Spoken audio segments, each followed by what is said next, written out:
Essa questão diz o seguinte: o sonar é um equipamento eletrônico que permite a localização de objetos e a medida de distâncias no fundo do mar, pela emissão de sinais sônicos e ultrassônicos e a recepção dos respectivos ecos. O fenômeno do eco corresponde à reflexão de uma onda sonora por um objeto, a qual volta ao receptor pouco tempo depois de o som ser emitido. No caso do ser humano, o ouvido é capaz de distinguir sons separados por, no mínimo, 0,1 segundo. Considerando uma condição em que a velocidade do som no ar é 340 metros por segundo, qual é a distância mínima a que uma pessoa deve estar de um anteparo refletor para que se possa distinguir o eco do som emitido? Então, essa é uma questão sobre ondas, especificamente sobre ondas sonoras, e trata da questão do eco. E aqui ele fala uma coisa de anteparo refletor. Ele é um nome complicado para parede. No caso, uma parede que vai refletir essa onda sonora, esse grito. E aí o que acontece? Você dá um berro dentro de uma sala. Você se ouve, e aí a onda sonora produzida pelo seu berro viaja até a parede da sala, bate nessa parede, é refletida, volta para você e você se ouve mais uma vez.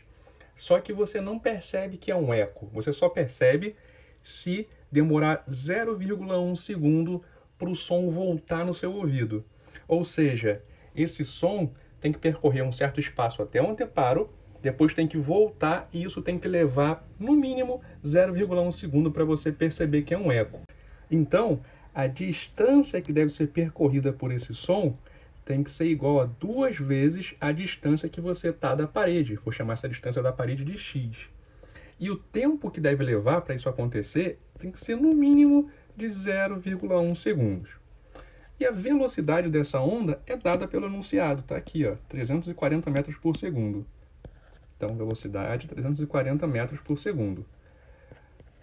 A onda se move com uma velocidade constante, então ela faz um movimento uniforme. Nesse movimento, a posição em função do tempo é dada pela posição inicial mais a velocidade inicial vezes o intervalo de tempo.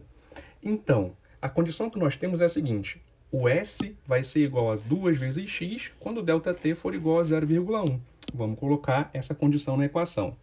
2 vezes x tem que ser igual.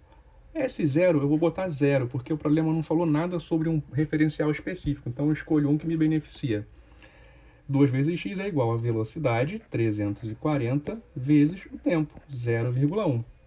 Olha, se você lembrar direitinho, 0,1 é a mesma coisa do que 1 sobre 10. Então fica 340 vezes 1 sobre 10, aí você simplifica aqui e dá 34. Ou seja, 2x tem que ser igual a 34. Logo, x é igual a 34 sobre 2, que dá 17. Então a distância mínima que você tem que estar da parede para você perceber que o som que está voltando para o ouvido é um eco é de 17 metros. Resposta letra A. Então foi isso, espero que você tenha gostado. Se vocês gostaram, curte, se inscreve, comenta. E aí pode deixar uma dúvida, uma pergunta, uma outra questão, enfim, o que vocês quiserem que eu respondo. Muito obrigado por assistir e até a próxima.